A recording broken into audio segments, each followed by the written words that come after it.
Salut à tous, j'espère que vous allez bien. On se retrouve aujourd'hui pour une nouvelle vidéo. On va parler du match qui vient de se terminer entre le FC Barcelone et Groenland, match qui avait lieu à 18h30.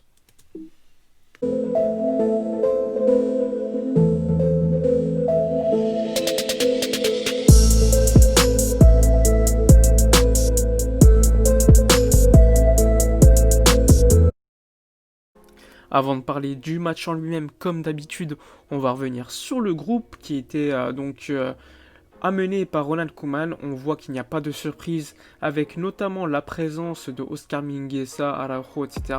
et l'absence de Clément Lenglet qui est suspendu pour une accumulation de cartons jaunes. Il y a également Matheus Fernandez, Riqui Puig, Samuel Umtiti qui est bien présent. Donc pas de surprise au niveau des présences, au niveau de la convocation d'équipe. La seule petite surprise, petite nouveauté, c'est la présence d'Ilaiç Moriba, le joueur des Juvéniles A qui joue de plus en plus souvent avec l'équipe B cette saison. D'ailleurs, son contrat devrait passer professionnel d'ici quelques semaines et donc il va continuer à s'entraîner avec l'équipe première et pourquoi pas commencer. Enfin bref, passons maintenant à la présentation du 11 mis en place par Ronald Koeman pour jouer contre Grenade.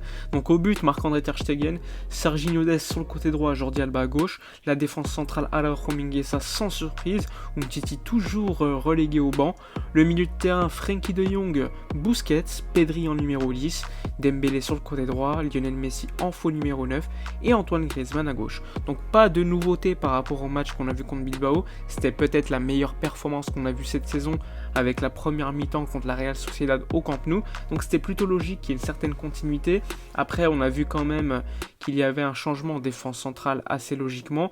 Après personnellement j'aime bien le fait que Frenkie de Jong soit finalement placé sur le côté droit parce que ça t'amène beaucoup plus d'équilibre par rapport à ce qu'on avait avant. On sait que Busquets a énormément de mal pour défendre et donc sur le côté droit t'avais surtout Lionel Messi qui lui ne défendait jamais et du coup Busquets était vraiment en difficulté. Là tu vois un vrai ailier sur le côté droit avec Dembélé, t'as Dest qui dédouble énormément, donc c'était un 11 plutôt intéressant. Griezmann encore une fois sur le côté gauche et Messi en faux numéro 9, ça c'est toujours assez plaisant, on l'a vu cette saison, on l'a vu contre Bilbao, c'était plutôt cool. Après contre une équipe qui va défendre bas, c'est assez problématique parfois et donc dans ce cas là il faudra mettre un vrai numéro 9 si on est en difficulté. On sait que les autres équipes normalement devaient jouer, comme le Real Madrid contre Osasuna normalement à 21h. Il y a énormément de neige qui est tombée en Espagne. Il y a certains matchs qui ont été annulés comme Bilbao contre l'Atlético Madrid. Il y a également la victoire du FC Séville 3-2 contre la Real Sociedad. C'est important pour nous puisqu'ils sont des équipes qui sont juste devant nous ou derrière nous. Donc il est important de les suivre. Mais bon, pour en revenir au match, la seule préoccupation qu'on pouvait avoir avant le début de ce match, c'était évidemment le fait que certains joueurs soient cramés. Je pense à Pedri, je pense à Busquets qui sort des performances dernièrement qui ne sont pas forcément à la hauteur de son niveau normal.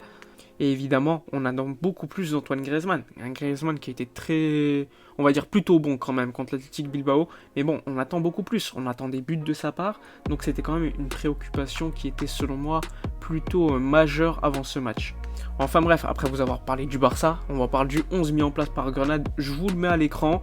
Mais bon, ça reste quand même un 11 plutôt intéressant pour Grenade comme vous pouvez le voir. Il y a des joueurs qui ne sont pas très connus, mais c'est une équipe qui a l'habitude de défendre bas contre des équipes qui dominent et de partir très rapidement en contre-attaque, surtout sur les côtés. Donc il faudra faire attention sur ce point-là. Enfin bref, après vous avoir présenté les deux équipes, que ce soit Grenade ou le Barça, on va maintenant parler du match en lui-même en commençant par la première mi-temps. Alors, concernant la première mi-temps, on peut dire qu'on a commencé le match de manière très doucement au petit trot avec un Grenade qui a très bien pressé. Il y a eu une frappe à un moment donné avec un arrêt de Marc-André Ter Stegen qui nous a sauvés une ou deux fois, même si à un moment donné il y avait également un hors-jeu provoqué par Samuel Umtiti. D'ailleurs, Samuel Umtiti a finalement remplacé avant le match Araujo qui a ressenti une gêne. On a eu peur à un moment donné en première mi-temps parce que Umtiti s'est plaint vers les parties intimes. On a cru que c'était une blessure aux adducteurs. Finalement, c'était qu'un coup reçu.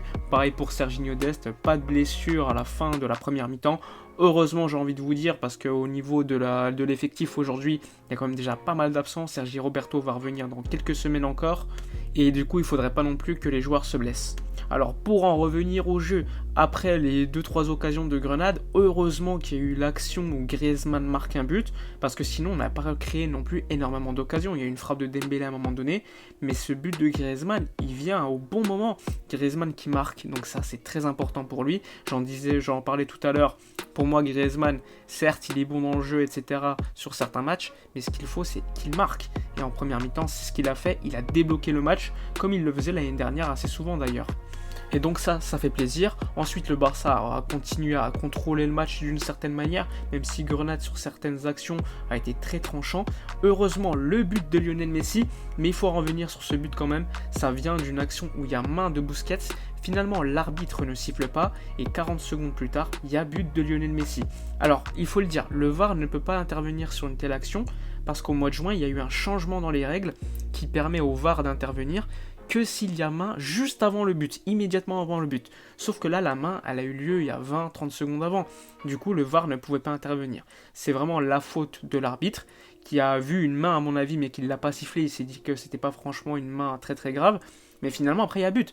Donc je pense que le but, normalement, dans un idéal, n'aurait pas existé parce que l'arbitre aurait sifflé la main directement, sauf qu'après, le VAR ne peut pas intervenir.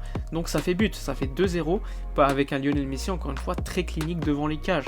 Et ça faisait longtemps qu'on l'avait pas vu comme ça, depuis déjà 2-3 semaines, il est comme ça, et ça fait plaisir. Après, il y a eu encore une fois le coup franc de Messi qui a marqué, le 3-0, il a tué le match. En première mi-temps, on finit avec 3-0, ça fait plaisir. Messi doublé, une passe décisive, un but pour Antoine Griezmann, un Barça qui n'a pas non plus dominé de ouf. Mais bon, 3 frappes cadets, 3 buts. J'ai envie de vous dire, il faut être efficace dans les matchs. Et c'est ce qu'on a été. Ça faisait longtemps qu'on n'avait pas été aussi efficace. D'habitude, on met 20, 30 frappes, mais on n'en met que une ou deux. Là, on a été clinique. 3 frappes cadets, 3 buts. Et ça fait plaisir, il faut le dire. Après, ça n'a pas été non plus super beau au niveau du jeu. Mais bon, on va prendre les 3 buts. Après, on a vu un Frenkie de Jong très dominant en première mi-temps, comme assez souvent. On l'a vu à un moment donné distiller une passe exceptionnelle vers Pedri. On l'a vu énormément travailler. On avait un Busquets plutôt bon, même si au début du match, ça avait mal commencé avec la grosse pression de Grenade. Mais après, avec le 1-0, le 2-0, le match s'est plutôt calmé. On a vu un Busquets en chaussettes, dominant le milieu de terrain. Pedri également très intéressant. C'est lui qui prend la faute d'ailleurs avant le coup franc de Lionel Messi. Un Griezmann aussi bon. Le seul petit problème selon moi, mais bon c'est pas non plus super ouf, c'est sur les côtés au niveau des latéraux. On a vu un Dest pas super productif, Alba pareil, mais sinon globalement on finit cette première mi-temps avec énormément de satisfaction. Concernant la seconde mi-temps, on a vu un Barça plus en gestion. Grenade a essayé de faire des changements plus offensifs pour revenir dans le match. Mais bon, avec la passe décisive, encore une fois, de Dembélé pour Griezmann qui met un doublé, c'était terminé. 4-0, là, Grenade était mort. Donc on a fait énormément de changements ensuite. À l'heure de jeu, on a vu Messi sortir, Frenkie de Jong également. Les deux ont été très très bons aujourd'hui, il faut le dire. Pedri également est sorti. Riqui Puig est rentré comme Trincao. Ça fait plaisir pour eux parce qu'ils n'ont pas joué énormément de minutes. Même si Riqui en Ligue des Champions a pu jouer 70 minutes, c'est pas beaucoup. Donc ça faisait plaisir de pouvoir les voir enfin en Liga. Même si Trincao a eu beaucoup plus de chances que Riqui et il n'avait pas fructifié celle-ci. Mais bon, Ronald Koeman a fait des choix forts, des choix intelligents. Il y avait 4-0, ça servait à rien de continuer sur cette lancée-là. Tu refais sortir certains joueurs qui sont en délicatesse physique comme Dembélé. On sait que Dembélé il est en forme en ce moment, donc ça sert à rien de forcer sur lui. Pedri qui a enchaîné énormément de minutes, Messi pareil. Donc c'était plutôt intelligent de la part de Ronald Koeman. On a pu également voir un carton rouge provoqué par une passe magnifique de Riqui Puig après son entrée. Vallejo, le joueur du Real Madrid prêté à Grenade, qui prend son rouge, donc Grenade a terminé à 10. Coup franc pour le Barça, Pjanic n'a pas su le mettre. Mais bon, le match a été plaisant en seconde mi-temps, selon moi un peu plus de contrôle. Busquets a été plutôt bon en seconde mi-temps, un Frenkie très très bon encore une fois, c'est lui le patron du milieu aujourd'hui. Et il y a eu des rentrées plutôt intéressantes, Braithwaite, Riqui Puig et quelques autres. On a également vu Dest être remplacé en fin de match par Junior Firpo. Dest qui ne termine pas le match comme d'habitude, j'ai envie de vous dire. Faire attention, faut pas le cramer non plus. On n'a pas d'autre latéral droit pour l'instant. Donc c'est une décision plutôt intelligente de la part de Ronald Koeman. Donc une grande victoire pour le FC Barcelone qui continue sa suite de bons matchs, de victoires également. Ça fait déjà 3 matchs de suite qu'on gagne en championnat d'Espagne, ça faisait assez longtemps qu'on n'avait pas vu ça. Donc il faut obtenir un 4e match parce qu'il me semble que depuis au moins 1 an et demi, on n'a pas fait 4 matchs de suite gagnés en Liga. Donc il faudra faire cela. Donc un grand match, on est heureux ce soir, ça fait plaisir. On attend évidemment du match du Real ce soir. Donc on revient sur le Real à 2-3 points il me semble, donc ça fait plaisir. Il faudra continuer lors du prochain match qui aura lieu le 24 janvier. D'ici là il y aura la Super Coupe d'Espagne entre les deux. Enfin bref, la vidéo elle est terminée, j'espère qu'elle vous a plu. N'hésitez pas à donner votre avis dans les commentaires concernant ce match. Moi je vous dis assez souvent de vous abonner à la chaîne, mais c'est très important pour moi. Donc n'oubliez pas de liker, commenter, partager. Moi je vous dis à la prochaine et d'ici là comme d'habitude, portez-vous bien.